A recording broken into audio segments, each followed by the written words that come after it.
The mother left the child on the doorstep of a wealthy house. But when, 10 years later, she came to apply for a job as a housekeeper in that same house, she nearly choked upon seeing. Jasmine was on cloud nine. Bruno had finally noticed her. For 2 years, she had been secretly in love with the most handsome guy in their faculty, and today he had approached her and suggested they go to the movies together. She told her friends everything, and they listened with envy and amazement. Jasmine felt proud that a guy like Bruno had chosen her.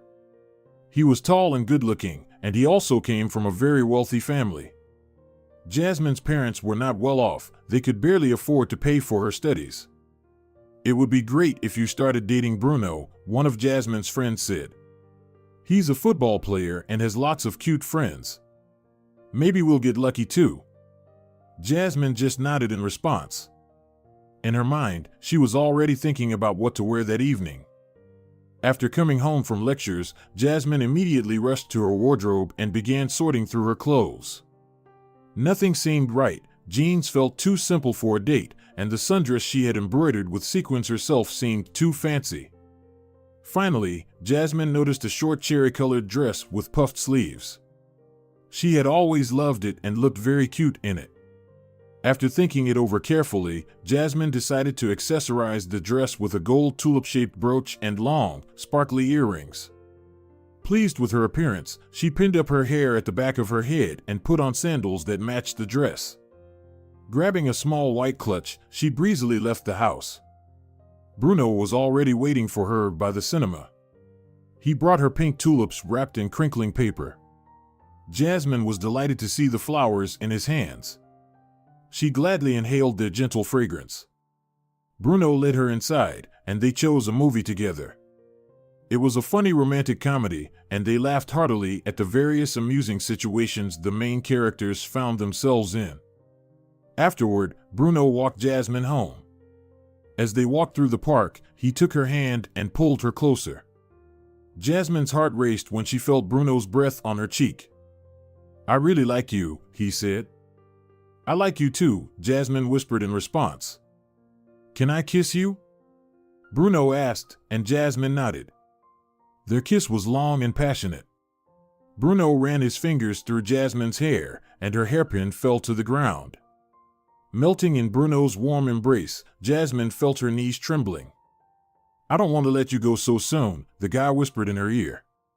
"Let's go to my place. My parents aren't home today." Jasmine wanted to follow Bruno to the ends of the earth, but she remembered that her mother was waiting for her at home. "No, I need to go home," she said with difficulty, between Bruno's increasingly insistent kisses. "But I want to get to know you better," Bruno admitted. "Not today," Jasmine replied, pulling herself together and stepping back. They walked down the alley again, and after leaving the empty park, they headed up the street to Jasmine's house. Before saying goodbye, they kissed again, and Bruno wished her a good night. At home, Jasmine immediately took a shower and went to bed. However, she was too excited by what had happened between her and Bruno to fall asleep. She picked up her smartphone and texted her best friend, Diana, saying the evening had gone wonderfully. "Did anything happen between you two?" Diana asked. "He kissed me," Jasmine replied. "And that's all," her friend clarified. "He also said that he likes me," Jasmine wrote. "Congratulations, girl," Diana responded. "He also invited me to his place," Jasmine decided to add. "And did you go?" came the instant reply. "I went home because my parents were waiting for me," Jasmine confessed. "But did you want to?" Diana asked. "Of course, I like him a lot," Jasmine replied. "He's a great kisser. Be careful, girl. Don't rush things. You need to test his feelings," Diana wrote back. "Of course," Jasmine replied and smiled. She was sure Bruno was in love with her. In her mind, she was already imagining herself as his fiancé. With that image in her head, she fell asleep. However, her dreams were not destined to come true. The next day at university, Bruno approached Jasmine and said he wanted to introduce her to his parents. The girl was very surprised by such haste but agreed.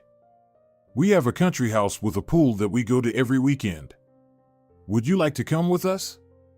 Bruno asked, lightly touching her hair. Jasmine was thrilled by the idea. Of course, I'd love to, she replied. Bruno gave her a charming smile. Then we'll pick you up on Saturday morning, he said. Text me your address. Jasmine nodded, and after Bruno kissed her on the cheek, he left for his classes. The girl was overjoyed and immediately ran to tell her friends about Bruno's invitation. Everyone listened enthusiastically to the latest news, except Diana, who quietly shook her head. Don't forget to be cautious, Jasmine, Diana repeated her words. But his parents will be there, the girl responded carelessly. Still, Diana shrugged. You should always be on guard. Jasmine rolled her eyes but said nothing. She was too happy to argue. Right now, the whole world seemed rosy to her. Jasmine eagerly awaited Saturday. She broke her piggy bank and bought a new swimsuit as well as an outfit for the visit. She couldn't sleep that night from the excitement. Finally, morning arrived. Jasmine had breakfast, and then Bruno called, saying they were on their way to her house. The girl quickly hugged her mother and father, grabbed her bag, and ran out of the house. Bruno's parents' Jeep was parked at the gate. Jasmine approached shyly. The back seat door opened, and Bruno stepped out to meet her. He kissed her on the cheek, took her bag, and helped her get in. Bruno then introduced her to his parents, who turned out to be down-to-earth and friendly people. Jasmine quickly relaxed in the pleasant company. The drive took about an hour. When the car stopped, Jasmine saw a large mansion behind a wrought iron fence, painted a soft yellow. The grounds were filled with tall trees that provided pleasant shade. In front of the house was a lagoon-shaped pool with inviting bright turquoise water. What a wonderful place! Jasmine exclaimed in admiration. Yes, we love it too, Bruno's mother replied. It's a true oasis of peace and quiet. Come on, Jasmine, Bruno said. I'll show you the house and your room. When they entered, Jasmine saw that the house was furnished with antique furniture and decorated with hand-painted ceramics and picturesque paintings. The windows stretched down to the floor, making the rooms bright and cheerful. In the living room, Jasmine noticed a large stone fireplace and big bookshelves full of books. Do you like to read? The girl asked Bruno. He just shrugged in response. Not really. They're all my father's books, he admitted. They went upstairs, and Bruno showed Jasmine her room. It was small but cozy. The lavender wallpaper gave a sense of comfort and tranquility. A white bed was covered with a soft white bedspread. My room is right across from yours, Bruno whispered in her ear, hugging her. So, call me if you need anything. Jasmine blushed and smiled, and Bruno kissed her. Bruno. Jasmine. Are you upstairs? They heard his mother's voice. Let's have a snack. Your father and I are starving. Jasmine pulled away from Bruno, and he shouted back, so are we. We're coming down. Taking her hand, he led her downstairs. Bruno's mother was already setting the table. Jasmine helped her cut cheese, tomatoes, and other vegetables. Bruno's father quickly made homemade lemonade, while Bruno took out pastries and a banana cake from a bag. Only then did Jasmine realize how hungry she was. The meal passed in a relaxed atmosphere. Everyone felt at ease and had fun. After everyone had a snack, the parents suggested that the young people go for a swim in the pool. Jasmine went to her room to change. She put on her new swimsuit and critically examined herself in the mirror. The swimsuit perfectly highlighted her tan skin. Jasmine nodded approvingly at her reflection and went downstairs. Bruno gave her a look of admiration and, taking her hand, led her to the pool. They swam and dived for a long time, then relaxed on the lounge chairs by the water. Bruno's parents excused themselves, saying they wanted to rest a bit, and went upstairs. Bruno sat on Jasmine's lounge chair and took her hand.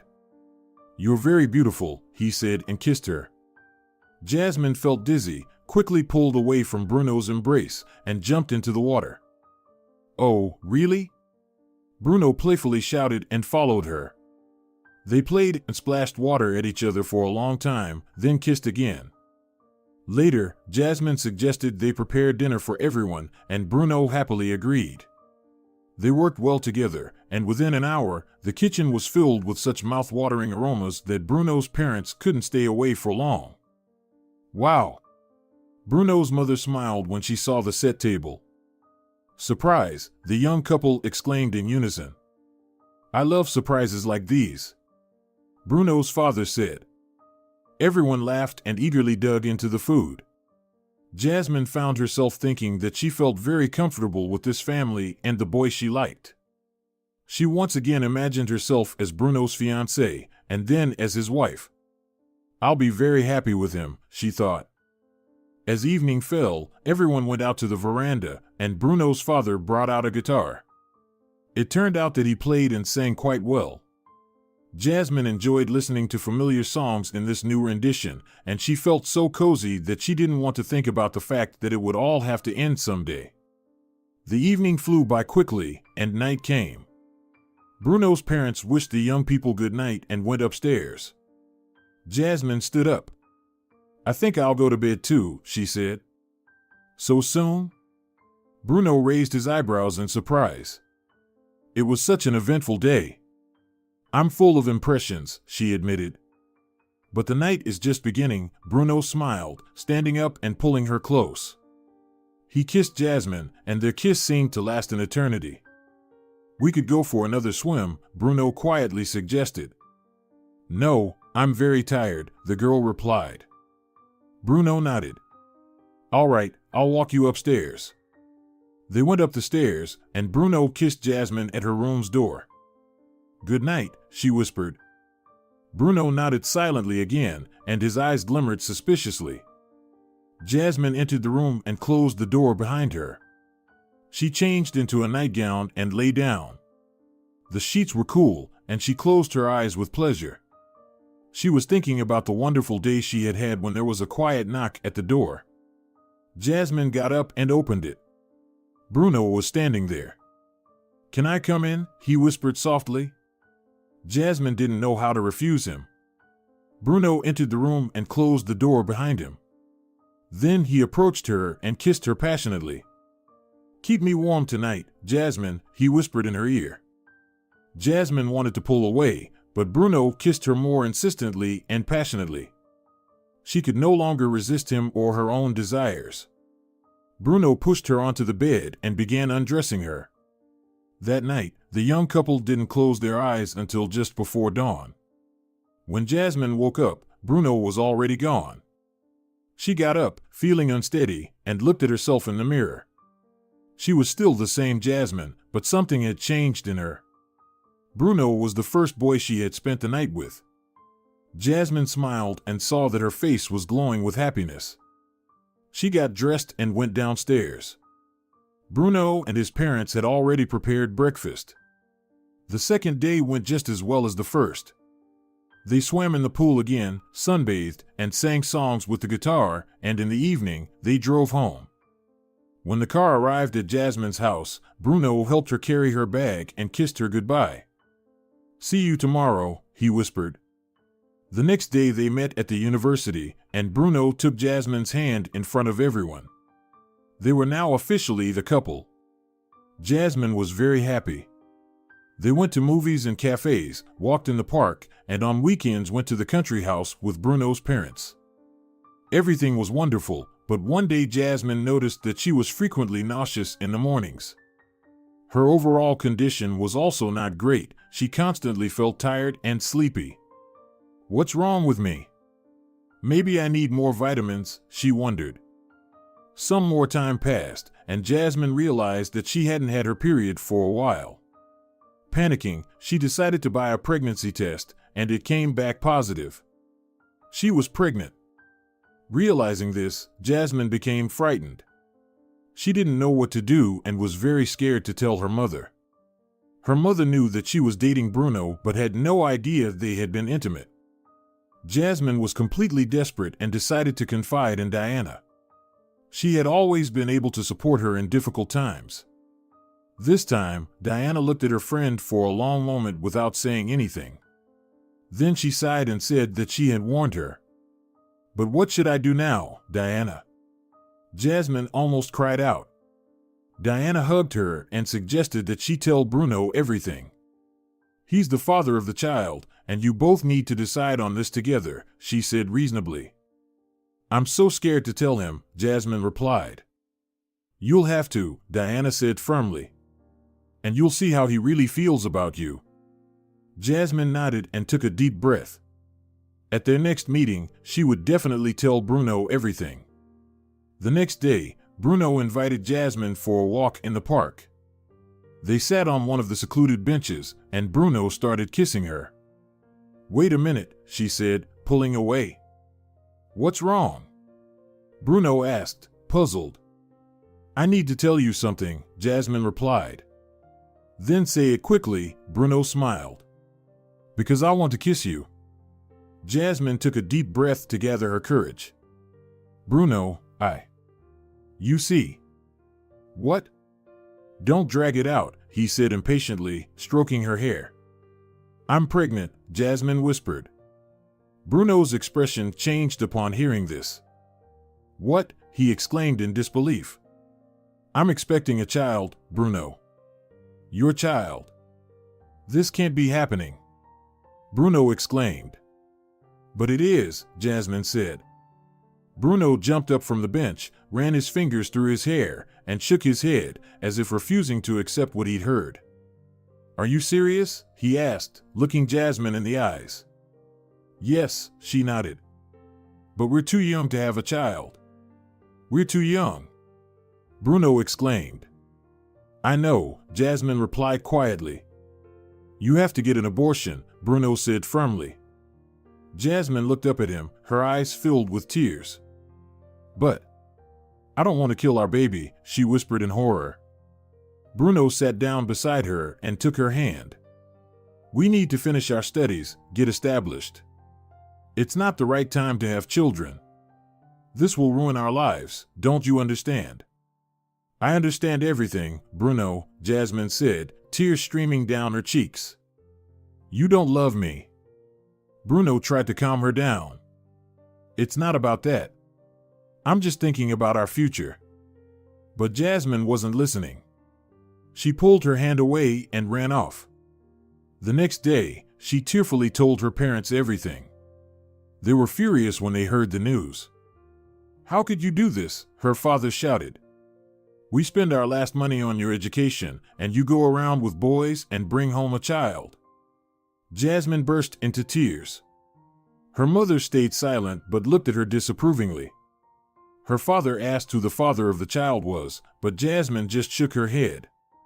"In that case, you need to get rid of the child," he said. "It's not just about your education, but also our family's reputation." "But Dad, I don't want to do that," Jasmine protested.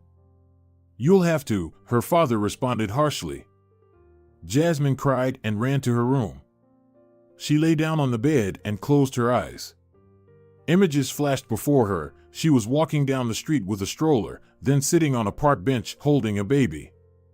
Jasmine realized she didn't want to end the life that was now growing inside her. She decided firmly that she would have the baby and become a mother. She would love and care for the child. Even if the baby wouldn't have a father, grandparents, or family, she would still give it life. Jasmine got up and quietly packed her things into a bag. Then she silently left the house. Her parents were in their room and didn't hear a thing. Jasmine went to Diana's house and asked if she could stay there. Diana and her parents couldn't refuse her.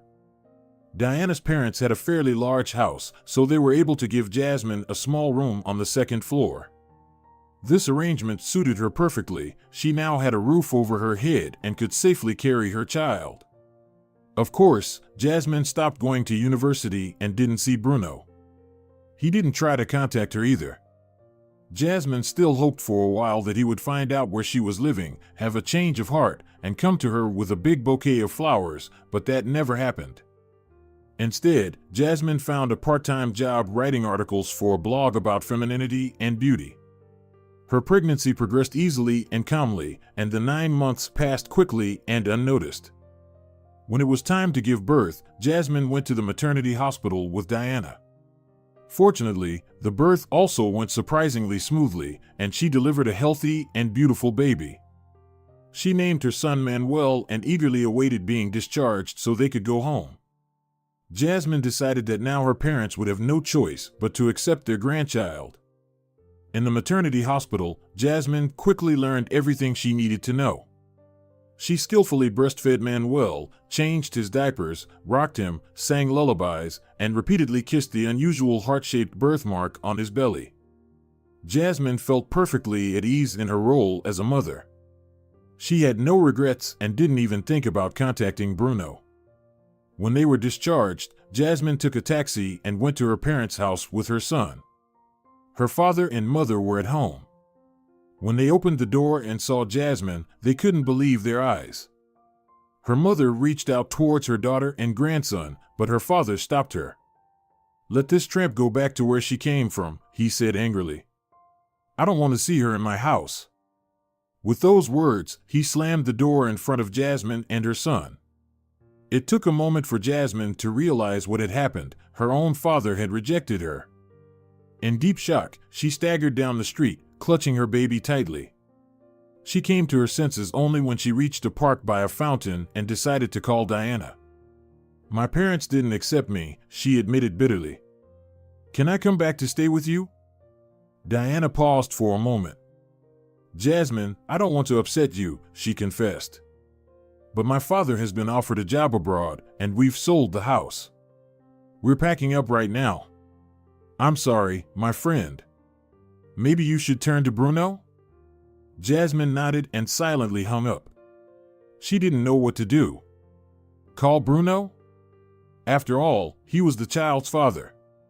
Jasmine decided to dial his number, but it was unreachable. She tried again after half an hour, then after an hour, but the result was the same. Most likely, Bruno had changed his number. Jasmine couldn't believe what was happening. She was left on the street with a newborn baby. She didn't know what to do and began simply going door to door in affluent neighborhoods, asking for work. In one house, they responded that they needed a maid. Jasmine said she could handle the job if the homeowners agreed to take her in along with her baby. They accepted, and Jasmine became a maid in a wealthy household. The owners were kind to her, but it was very hard for Jasmine. She had to clean the huge mansion while also taking care of and feeding her baby. She was very tired and worried that she might lose her milk. At night, the baby kept her awake, and Jasmine was constantly pale and exhausted. Several months passed. It became increasingly difficult for Jasmine, and she could no longer manage the cleaning as the homeowners desired. One morning, they told her they no longer needed her services, and Jasmine found herself back on the street. Her baby was teething and constantly crying. Jasmine could barely stand, but she had to look for work and shelter again. This time, she wasn't as lucky. The homeowners immediately sensed that Jasmine couldn't handle the work in her condition. Moreover, the sight of a crying baby scared them away. Evening came. Jasmine was completely desperate. She sat on the porch of a wealthy house, rocking Manuel to sleep. Finally, he fell asleep. In that moment, something clicked in Jasmine's tired mind. She looked at the facade of the mansion and imagined how well Manuel would live in such a house, rather than wandering the indifferent streets with her.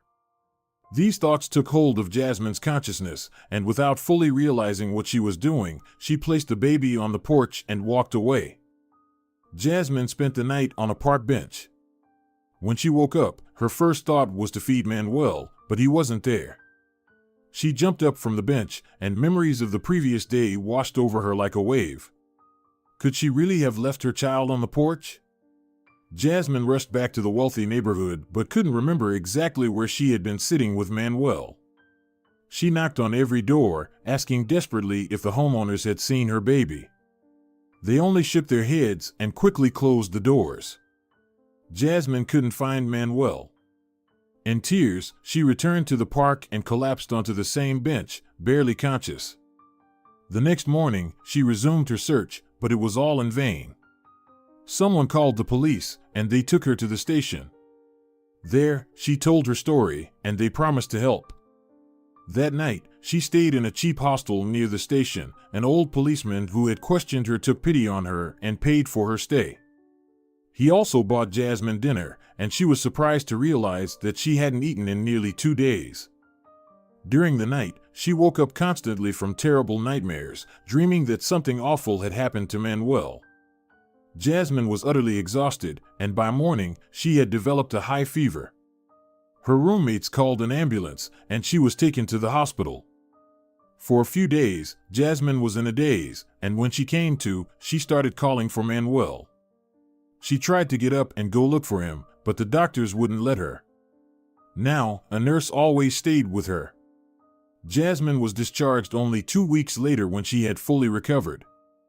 Jasmine made one last attempt to return to the wealthy neighborhood, but at the first house, they threatened to call the police again, so she gave up her search. Losing Manuel left a deep wound in Jasmine's heart, but she knew she had to move on. She found a job at a hotel, where she was given a modest room on the top floor. Thus began her new, solitary life. 5 years passed.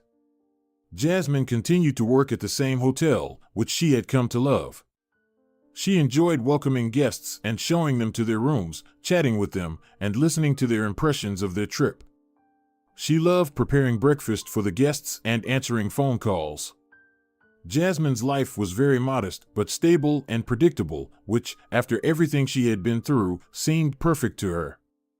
During the day, she cleaned rooms, interacted with guests, and washed dishes in the kitchen. In the evenings, she watched TV with the guests and other hotel workers in the common lounge. This was the only entertainment Jasmine allowed herself. One evening, she watched an episode of a new series for the first time. It was a touching comedy about a family living on a small farm. Jasmine liked the charming father, the captivating mother, the cheerful teenage daughter, but most of all, she was drawn to the youngest child. He was only 5 years old, but remarkably smart for his age. When Jasmine first saw the boy on the screen, something stirred in her heart. He seemed familiar and dear to her. She realized that her own son, Manuel, would also be 5 now. In the credits, she read that the boy's name was Benito. From then on, Jasmine eagerly awaited each evening to watch the next episode of the show, and when it ended, she felt an emptiness. It was as if she lived with the characters, who had everything she had ever dreamed of. When the series ended, Jasmine couldn't hold back her tears. It felt like something precious and cherished had been taken from her. Her own life seemed gray and empty. However, a year later, another series featuring little Benito aired. This time, it was an adventure show where the boy, along with his older brother and sister, searched for their parents who had gone missing in the jungle. Watching the series, Jasmine once again felt the same excitement and joy. It was as if colors had returned to her life. Another 4 years passed, during which new series and movies featuring Benito occasionally appeared on the screen. He had become a real star. Now he appeared in commercials and attended various social events. He was interviewed, and these interviews were published in magazines. Benito became a public favorite.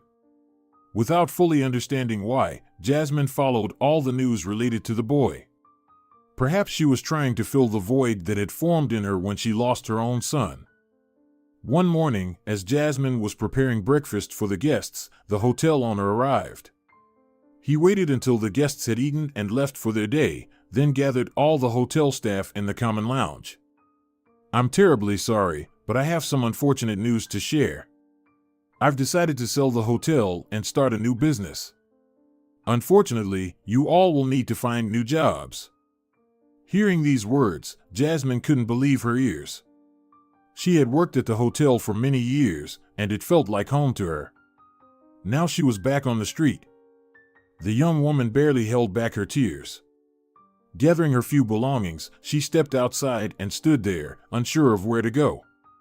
Some instinct led her back to that wealthy neighborhood where she had once left Manuel on a porch. Jasmine stopped in front of one of the grand mansions and gently knocked on the door. She still remembered the threats from the homeowners and didn't want to repeat the old story.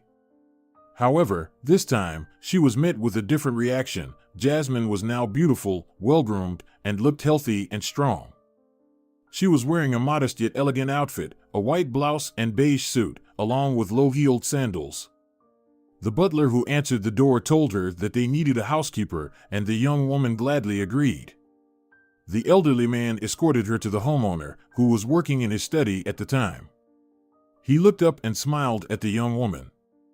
"Good afternoon, my name is Bernardo." Jasmine smiled in return and introduced herself. Bernardo indicated a chair for her, and she sat down.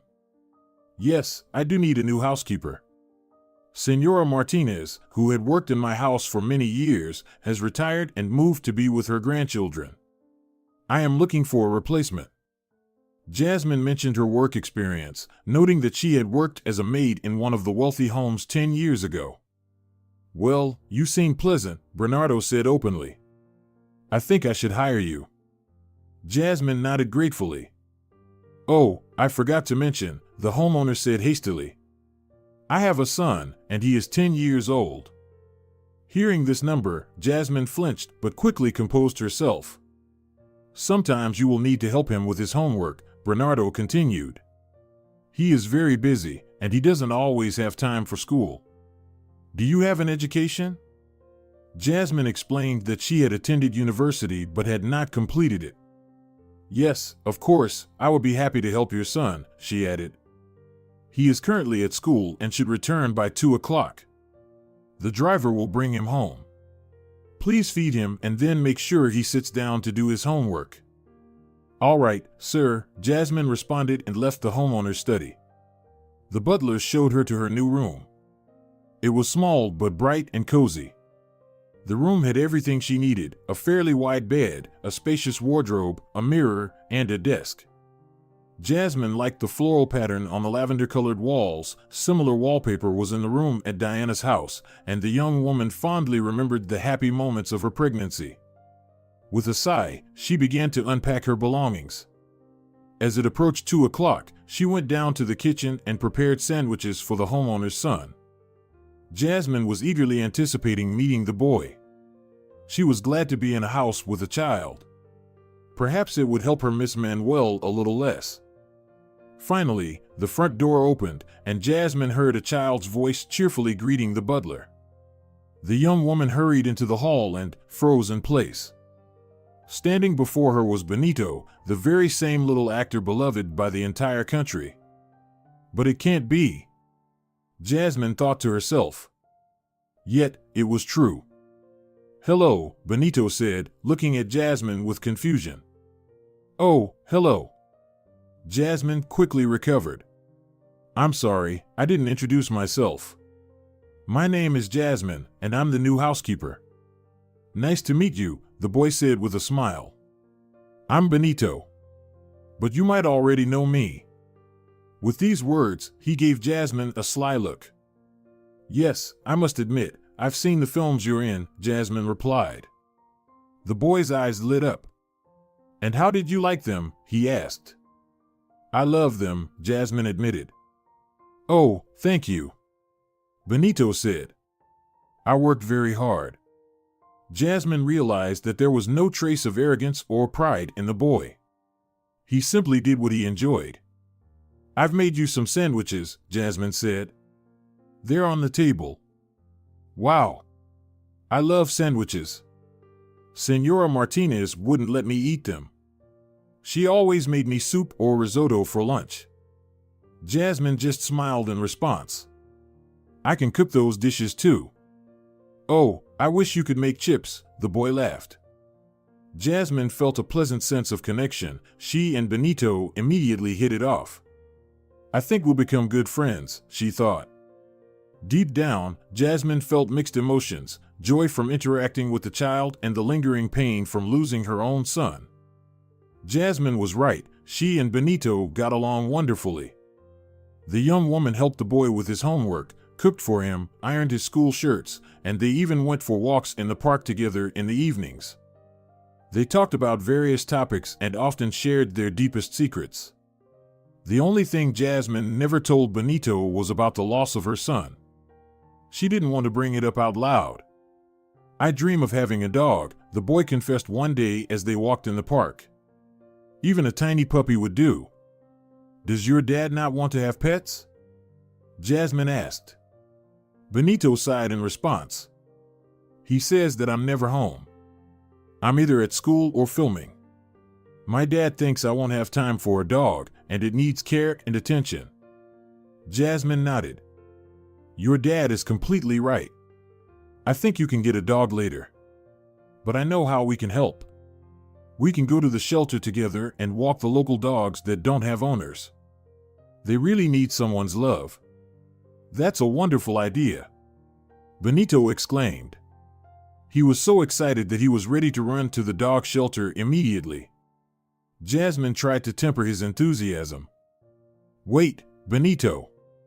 First, we need to check with your dad. If he agrees, we'll go to the shelter tomorrow after school."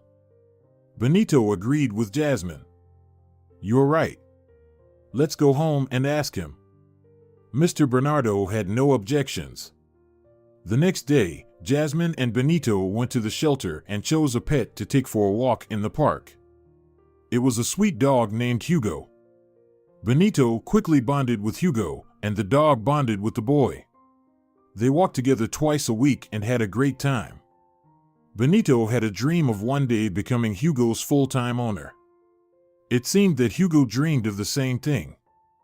Jasmine often joined in the games between the boy and Hugo. They ran around the lawn together and played ball. One day, Jasmine awkwardly stepped on her foot and twisted her ankle. She managed to get to the shelter to return Hugo, and then she and Benito took a taxi home. The next morning, her ankle was swollen and red. Upon learning this, Mr. Bernardo called a doctor and gave Jasmine a couple of days off work. The next day, Benito wanted to go to the dog shelter again to take Hugo for a walk. "He's probably missing me already," he told his father. "But I can't go with you," Mr. Bernardo replied. And Jasmine hurt her foot.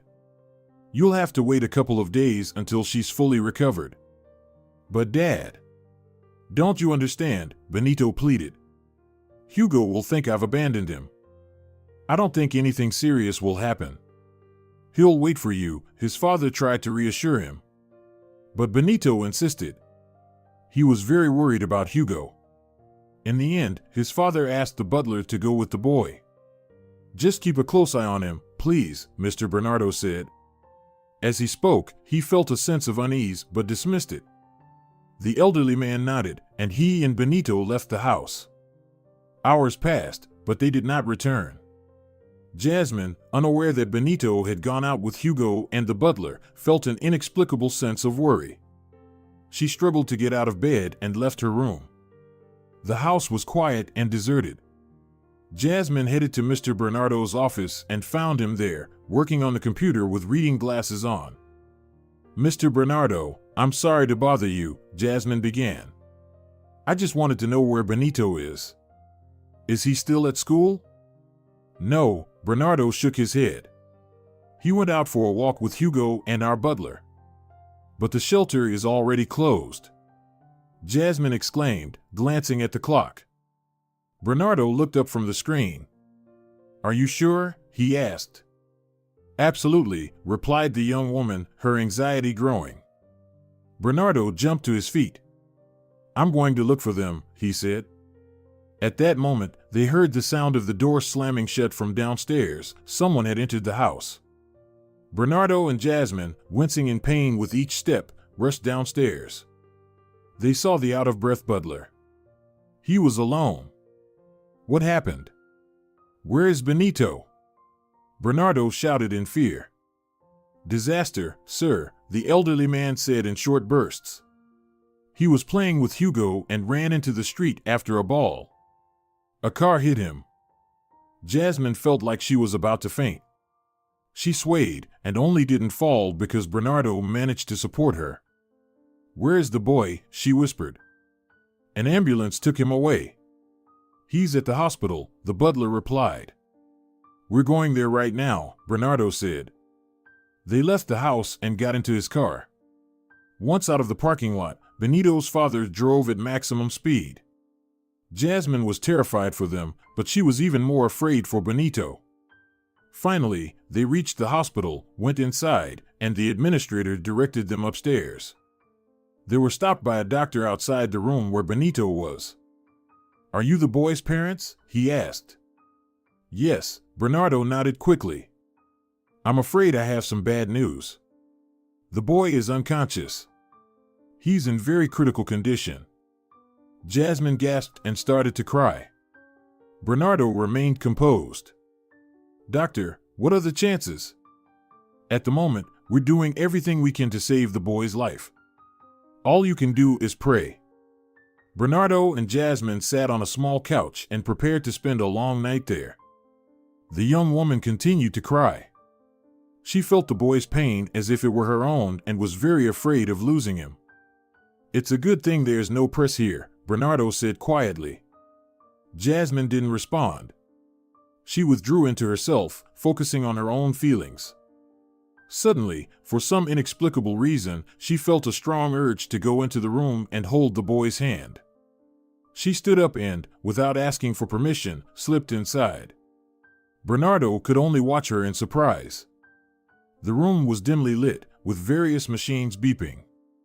Jasmine slowly approached the motionless Benito. A catheter was attached to his hand. His eyes were tightly closed, and his eyelids didn't move. Jasmine fought back the tears and sat down next to the boy. She took his hand. It was cold.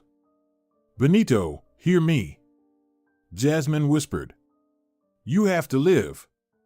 Nothing changed. The boy showed no signs of life. Jasmine sighed and closed her eyes. Unexpectedly, she felt a strong urge to sing. A lullaby she used to sing to her own son came to her mind. The young woman took a deep breath and began to sing. The song seemed to come from the very depths of her heart. Jasmine wasn't aware of what she was doing or how much time had passed. When she finished singing all the lullabies she knew, she opened her eyes and saw the boy's eyelashes fluttering. "Manuel, you're awake," Jasmine said with a gentle voice, completely forgetting where she was. The boy opened his eyes. "Jasmine, is that you?" he whispered and tried to smile. "Yes, it's me, and I'm here," Jasmine said, starting to cry. "You're safe, my boy." "Why did you call me Manuel?" Benito asked. "Did I?" Jasmine was surprised. "I'm sorry. I don't know." At that moment, the doctor and Bernardo entered the room. "He's come to," Benito's father exclaimed. The doctor checked the equipment in astonishment. "It's a miracle," he breathed out, and then, looking at Jasmine, added, "I don't know what you did, but you saved the boy." Jasmine smiled with joy. "His life is no longer in danger. I think he will recover very soon." And so it was. Benito improved every day. One day, Jasmine entered his room with some treats.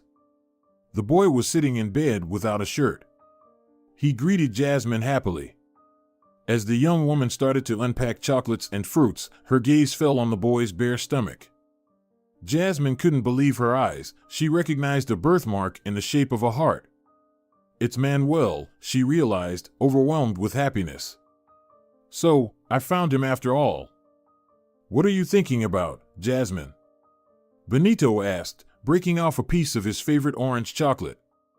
"Nothing, dear," Jasmine replied tenderly. "I often think about Hugo," Benito confessed. "When you're better, you'll definitely see him," the young woman promised and added sternly, "but no more balls." "I swear," Benito promised. When Jasmine returned home, she went up to Bernardo's office and asked him about Benito's mother. He never had one, the man admitted. He had grown accustomed to Jasmine and trusted her. Bernardo told her the truth. 10 years ago, he had found Benito on the doorstep of his house and raised him as his own son. Jasmine cried. She confessed to Bernardo that it was she who had left the boy there. "I'm his mother," Jasmine said, and told Bernardo the whole story. He listened attentively. "Amazing," he said. "Now I understand what brought Benito back to life. It was the power of a mother's love." Jasmine just smiled in response. She continued to work in Mr. Bernardo's house, but gradually their relationship went beyond professional bounds. Jasmine and Bernardo became truly close, and one day they realized they could no longer live without each other. They decided to marry, and Benito had a mother once again. Dear viewers, if you enjoyed the story, please support the video by liking it and leaving a comment. Thank you very much.